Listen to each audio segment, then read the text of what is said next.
You ever watch someone take the thing you built with your bare hands and present it like they sketched it on a napkin over lunch? I have. 12 years in that firm. 12 years of late nights, impossible deadlines, and concepts that pushed boundaries. Concepts they said were too ambitious until clients begged for them. My name wasn't on the front door, but my fingerprints were on everything that mattered.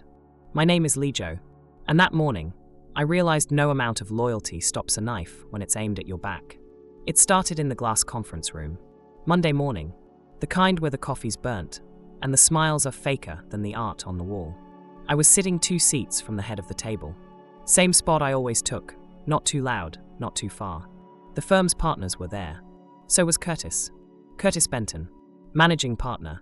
Tie always perfect, compliments always scripted, handshake just a little too firm. I used to think he was sharp. Turned out he was just polished. "We've been reviewing leadership," Curtis said, fingers laced like he was about to pray.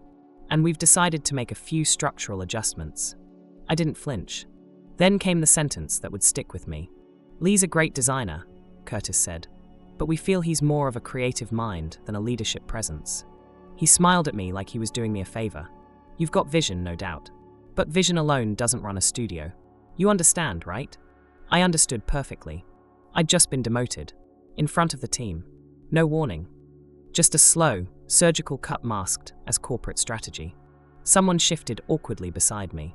I caught a few glances, some pity, some surprise, 1 or 2 smirks. But I didn't say a word.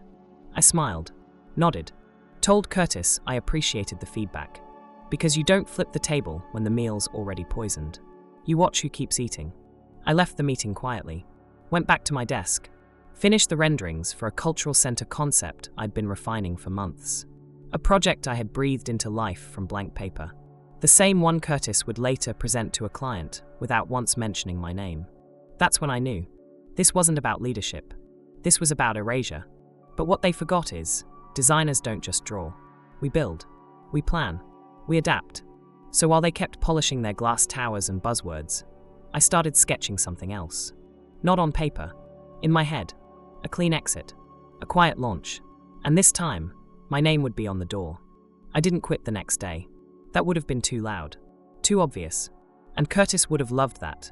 Me storming out, confirming the narrative he was already spinning. No. I stayed. Smiled in meetings.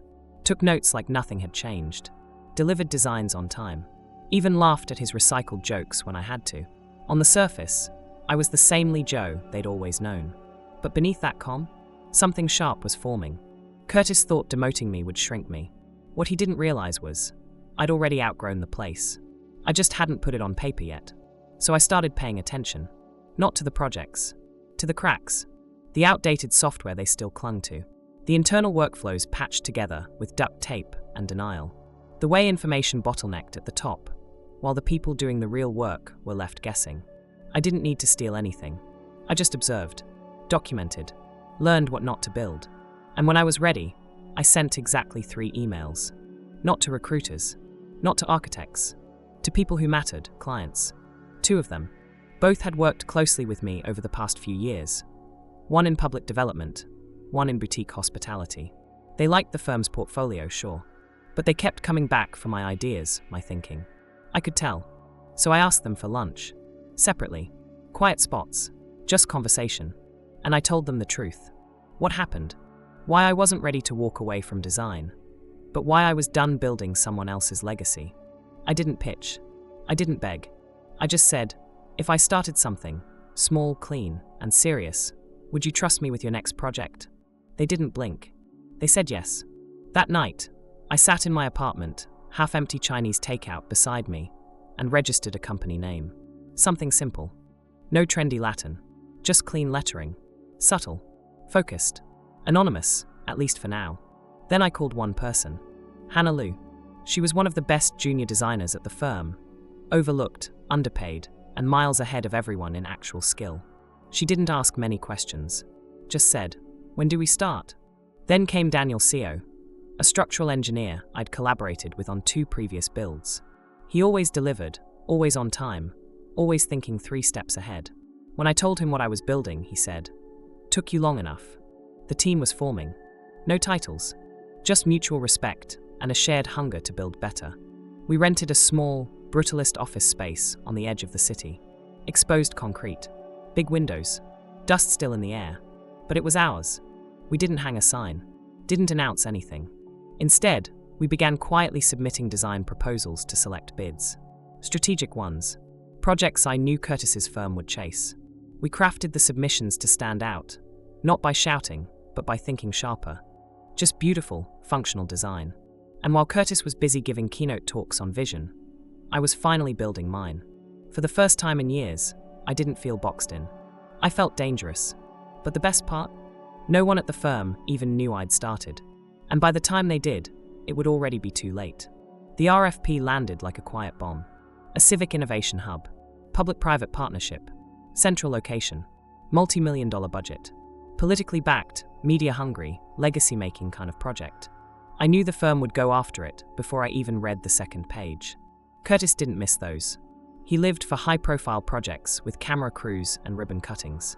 I could already hear his pitch. Bold design meets community impact. He was probably practicing it in the mirror. We submitted our interest anonymously. No names, no photos. Just the name of our firm, new, unfamiliar, and the beginning of a pitch that had taken shape in my mind long before this bid even existed. I recognized the brief instantly, because the idea at its core, the open plaza, the flexible interior grid, the passive energy systems, they weren't new. They were mine, buried in a proposal I wrote 2 years ago. A proposal Curtis had called a bit too experimental. It never got built, just shelved, forgotten. Until now. Only this time, I sharpened the edges, stripped the excess, made it leaner, stronger, and anchored it in real user data. I gave the city what they asked for, and then gave them what they didn't know they needed. We landed on the shortlist. So did Curtis.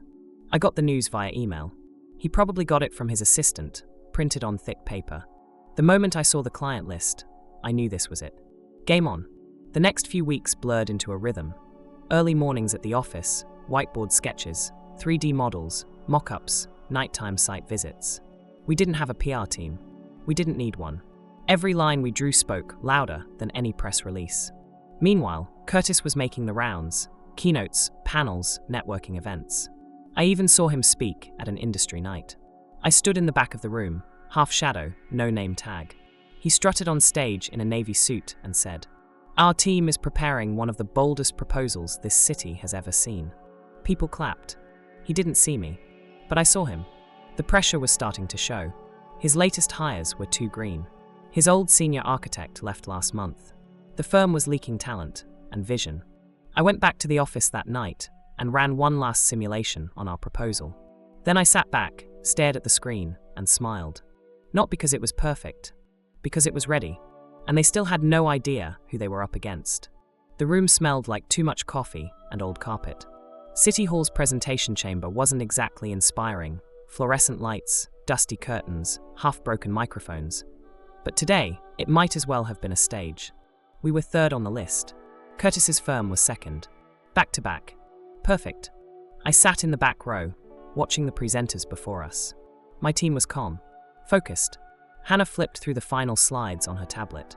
Daniel sipped his water, like we were waiting to board a flight. I admired that. Nerves never helped steel. And then, right on cue, Curtis arrived. He walked in like he owned the building. New suit, gold cufflinks. That same too-tight smile he wore the day he demoted me. He didn't notice me sitting there. Or maybe he did and couldn't process it. His name was called. Curtis Benton, representing Benton and Wells Architects. He adjusted his tie, nodded, and walked to the podium. The lights dimmed. His presentation opened with high-gloss renders. Grand language.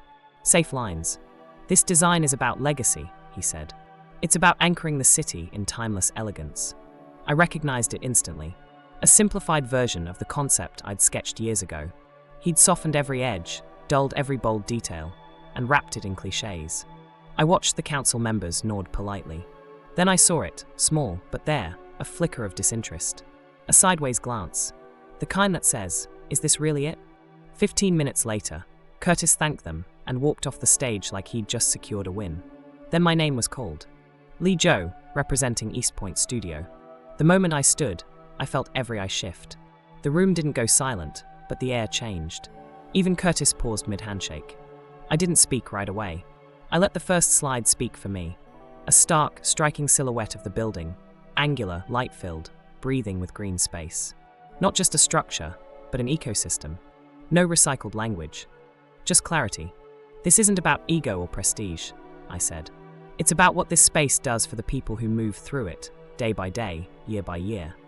I walked them through circulation, energy flow, material honesty. Showed them not just the renderings, but the experience. We had even prototyped soundscapes. Built sun movement studies. Curtis squinted from the back, like he was trying to remember where he'd seen it before. He had. He just never really understood it. I ended with one slide. A transparent elevation showing community gardens on the roof, open classrooms on the mezzanine, and an interactive art space on the plaza. And I said, it's not just about vision. It's about who actually builds it. Then I stepped back. Silence. And then murmurs. Notes being scribbled. 2 council members whispered to each other. Another leaned forward, eyes still on the last slide. Curtis stood frozen. He didn't speak, didn't smile, didn't move. I nodded once, thanked them for their time, and walked out of the chamber without looking back. The job wasn't done yet, but the shift had started. We didn't need applause. We just needed them to remember our name when it counted. The news broke at 7:42 a.m.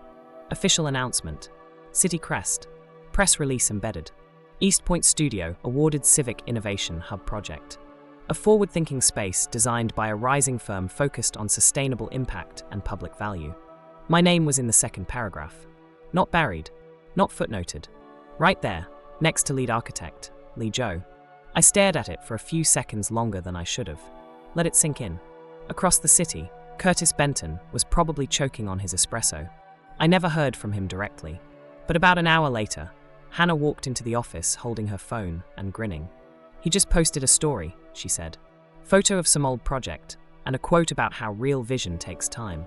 Daniel snorted. Translation he lost. Then Hannah added, oh, and the firm sent an email. Subject line says, clarification needed. I just shook my head and muttered, 12 years, and that's what he's got left, quotes and passive-aggressive emails. I didn't reply. There was nothing to say, because everything I needed to say was already being built. Months passed. The winter thawed. Blueprints became action. Our construction site took shape. Loud, raw living. Concrete poured. Steel cut. Foundations set. And then came the beam. A structural anchor. 12 meters of carbon steel. It would carry part of the central spine of the Civic Hub. A building designed to last generations. They asked if I wanted to say something before it was raised. City reps, press nearby. A small group had gathered to watch. I looked at the crane, then at the sky, then at the team beside me, Hannah, Daniel, and 5 others who had trusted me when this was just an idea on a napkin. Someone nudged me. Lee, say a few words. I stepped forward slowly. Then I said, this project began with a question.